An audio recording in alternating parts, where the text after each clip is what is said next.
किसी के लिए क्या ज़िंदगी बदली जाए, किसी के लिए क्या ज़िंदगी बदली जाए, चलो जीते हैं फिर उसी पुराने अंदाज में। वक्त बदलेगा तो लोग बदलते रहेंगे, वक्त बदलेगा तो लोग बदलते रहेंगे, हम कब तक बदलेंगे किसी के हिसाब से। नमस्कार, मैं पंकज गुप्ता 90.4 FM रायबरेली आप सुन रहे हैं। आप सोच रहे होंगे आज शेरो शायरी कहाँ से शुरू कर दी पंकज ने।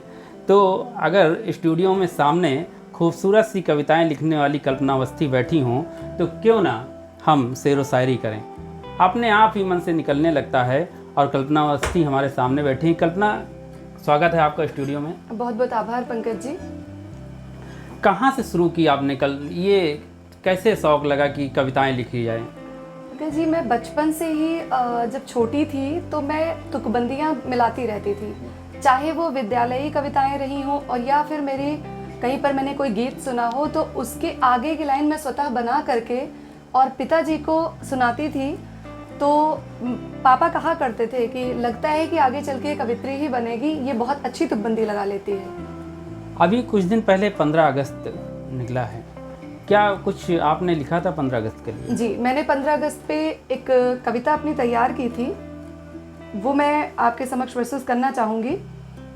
और उस कविता में मैंने तिरंगे को महत्व दिया है। हम सभी अमृत महोत्सव मना रहे हैं और उसी पर कुछ पंक्तियां मेरी निवेदित हैं। तीन रंग का बना तिरंगा मन में भाव जगाता है, वंदे मातरम वंदे मातरम वंदे मातरम गाता है। अग्रिम पंक्तियां हैं। हम भारतवासी दुनिया की पूजा में पूजे जाते हैं, इस पूज धरा पर जन्म लिए ये सोच के ही इतराते हैं। है खड़ा हिमालय अटल धरा पर पावन गंग की धारा है, महापुरुषों ने है जन्म लिया जिनसे फैला उजियारा है। सीता अनुसुईया सती मात दुनिया में पूजी जाती हैं, अपने सुहाग को लाने को सावित्री बन अड़ जाती हैं। है भारत का इतिहास सदा गौरव का गान सुनाता है, वंदे मातरम वंदे मातरम वंदे मातरम गाता है। अग्रिम पंक्तियां हैं।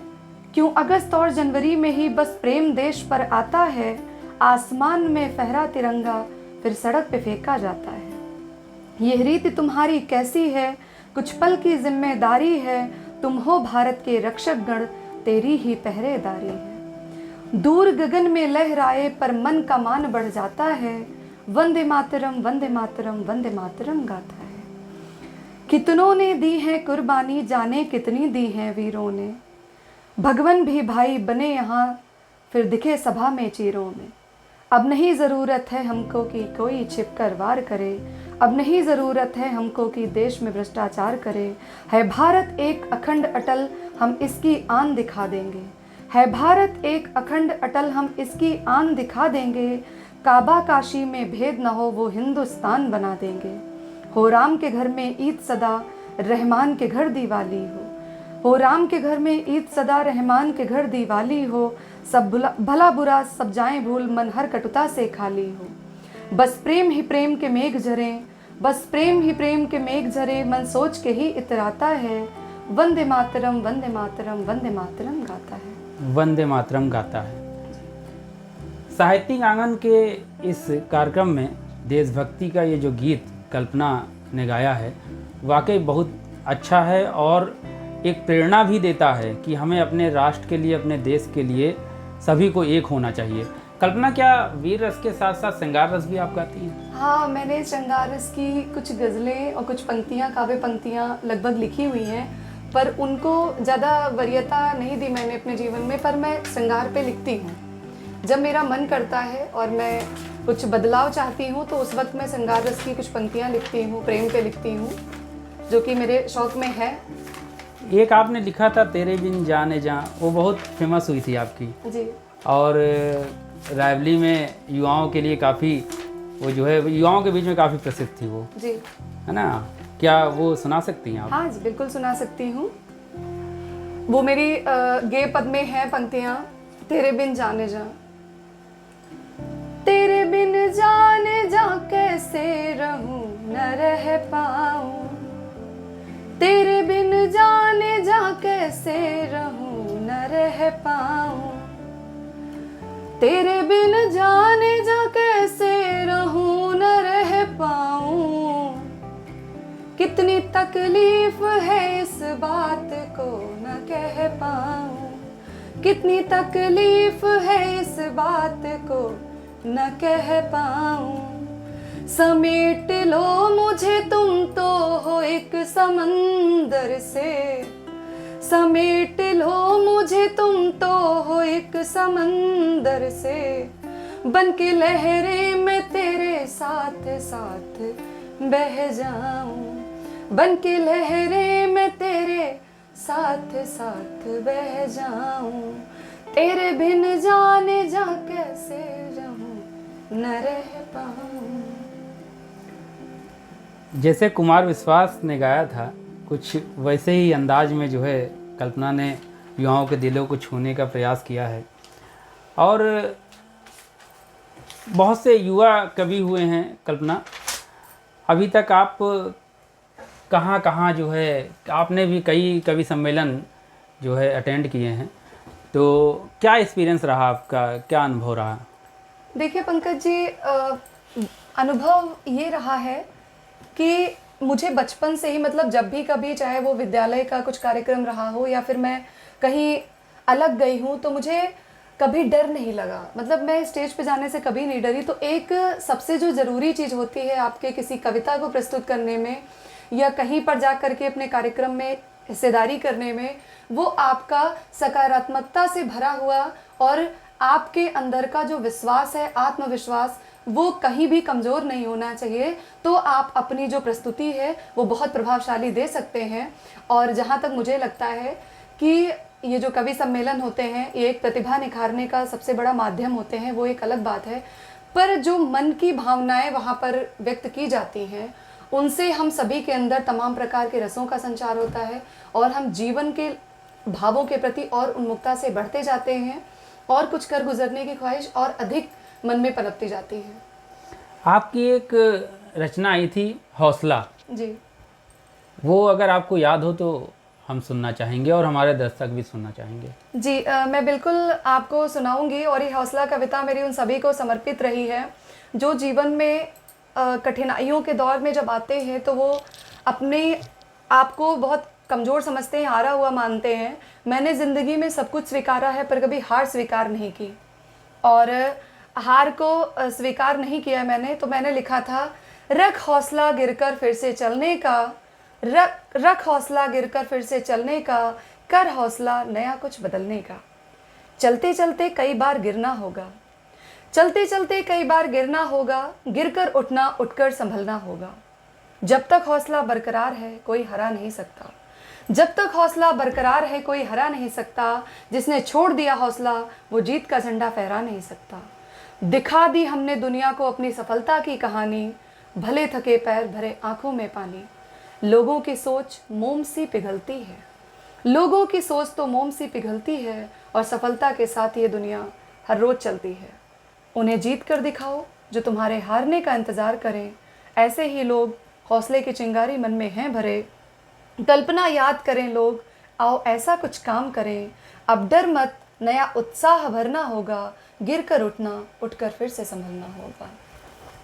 श्रोताओं के लिए एक हौसला जो भरा है कल्पना ने, उसे सुनकर मुझे यकीन है कि पसंद ज़रूर आया होगा श्रोताओं को हमारे।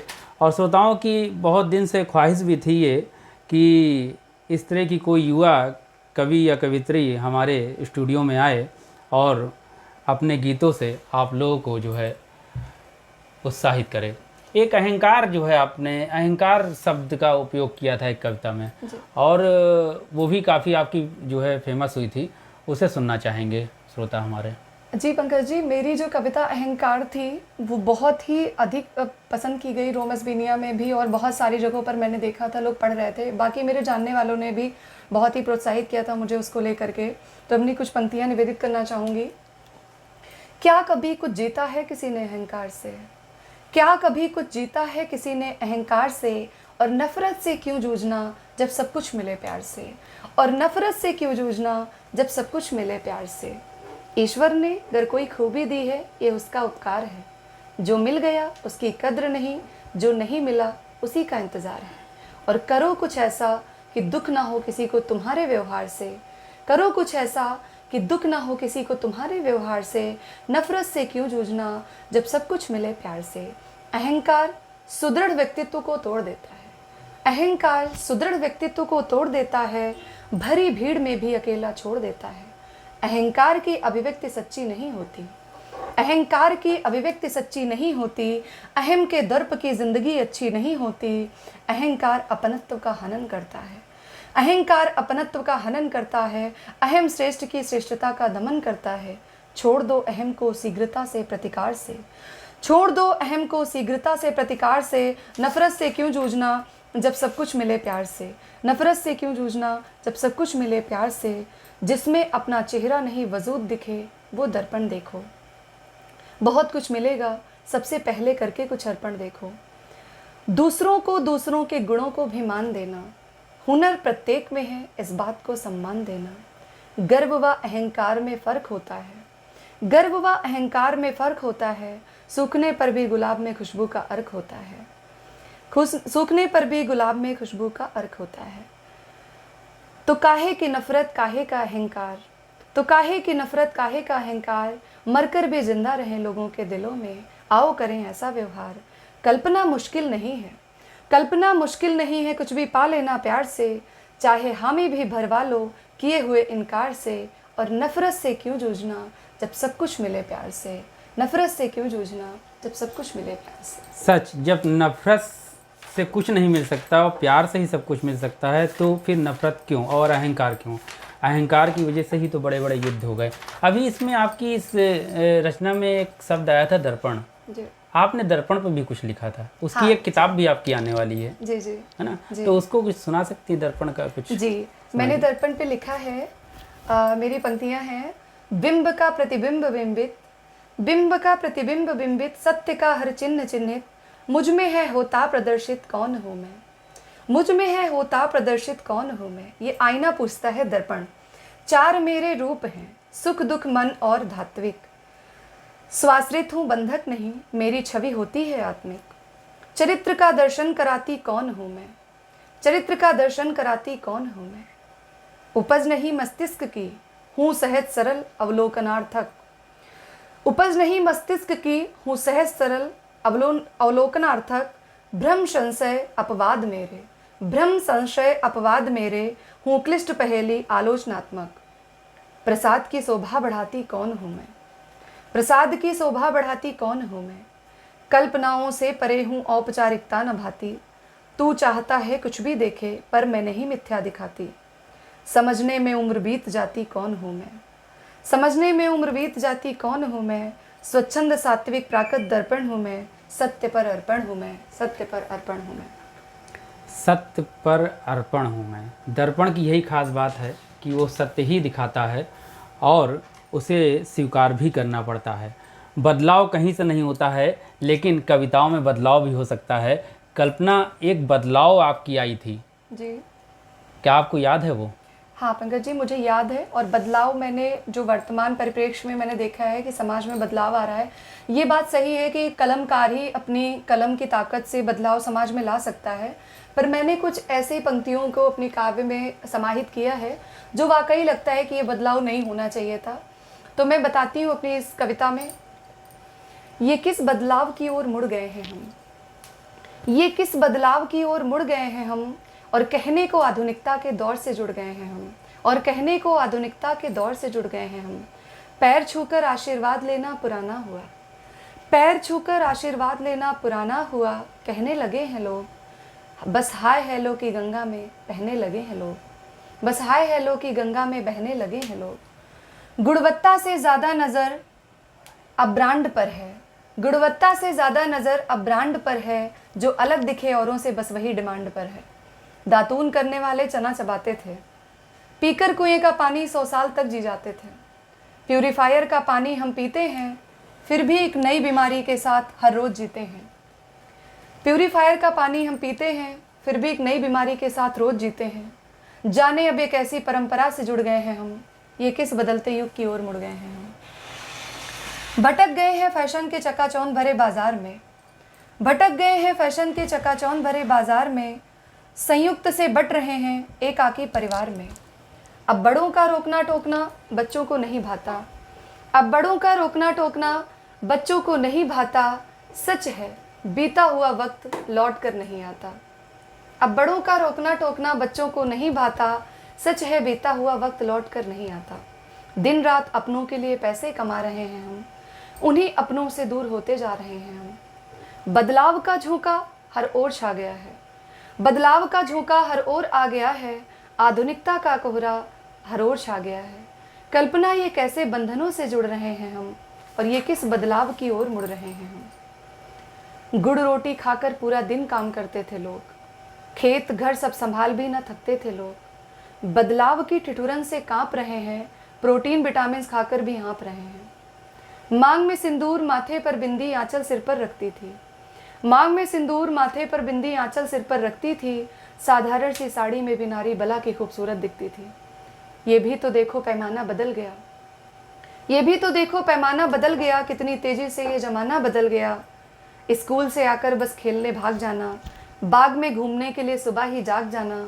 वो दोस्त वो खेल वो गलियां याद आती हैं, मोबाइल पर गेम खेलकर बचपन की यादें गुजर जाती हैं।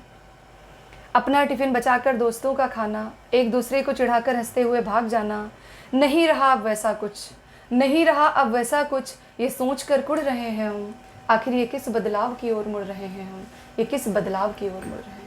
भारतीय संस्कृति को वास्तव में छोड़ते जा रहे हैं और हाय हलो की तरफ बढ़ते जा रहे हैं। इसी का कारण है कि आपने जो इस रचना में बताया है कि वास्तव में जो पुराने लोग थे वो आज भी वैसे ही हैं और नए लोग फिल्टर का पानी पीकर भी बीमार हो रहे हैं। जी पंकज जी, बिल्कुल बहुत अच्छा बताया आपने। जी। अच्छा, श्रोताओं की एक मांग ये भी है कि आप कुछ अपने जीवन का एक्सपीरियंस बताएं कि कहीं आप जब लिखने लगी, आप जाने लगी, तो कहीं से कहीं कोई रुकावट, परिवार से कोई रुकावट, कुछ ऐसा कोई? देखिए, मुझे शौक़ तो मैं जो काव्य पंक्तियाँ लिखती थी उनको तो मिला लेती थी तुकबंदी, पर तब किसी भी तरह का कोई नहीं आया। फिर मेरी शादी 2011 में हुई और शादी के बाद जब मैं ससुराल आई तो मैंने धीरे धीरे करके अपने इस शौक़ को, मतलब मुझे लिखना ही बहुत वो लगता था, तो मैंने कुछ एक पंक्तियों को, कविताओं को अपनी डायरी में लिखना शुरू किया। तो चूंकि मैं अभी भी एक विद्यार्थी ही हूँ, मैं भी अपनी शिक्षा की ओर मेरी पढ़ाई चली रही है, तो मेरे पति को लगता था, मेरे हस्बैंड को, कि ये कविताएं कहीं ऐसा ना हो कि जीवन की इसकी रुकावट बन जाएं, क्योंकि वो जानते थे कि पढ़ती भी है बहुत ज़्यादा और ऐसा ना हो कि बिल्कुल ये रुकती चली जाए और इसकी पढ़ाई में व्यवधान बने। तो वो कहते थे ठीक है कविताएं तुम लिखती हो, पर अपनी पढ़ाई के बीच में इन कविताओं को मत आने दो, और ठीक है उतना ज़्यादा नहीं करना है, बहुत फेमस नहीं होना है। तो मैंने कुछ दिन अपने काव्य को रोक दिया, बिल्कुल लिखना बंद कर दिया कि मतलब उनको ये नहीं था कि पसंद नहीं था, पढ़ाई में रुकावट ना बने, ऐसा था। फिर मुझे धीरे धीरे करके 2019 में मैंने एक कविता लिखी थी, ज़िंदगी। और मैं लगभग जब मेरे मन में कोई भावना या वेदना वैसी होती थी तो मैं अपनी काव्य पंक्तियों के माध्यम से उकेरती थी।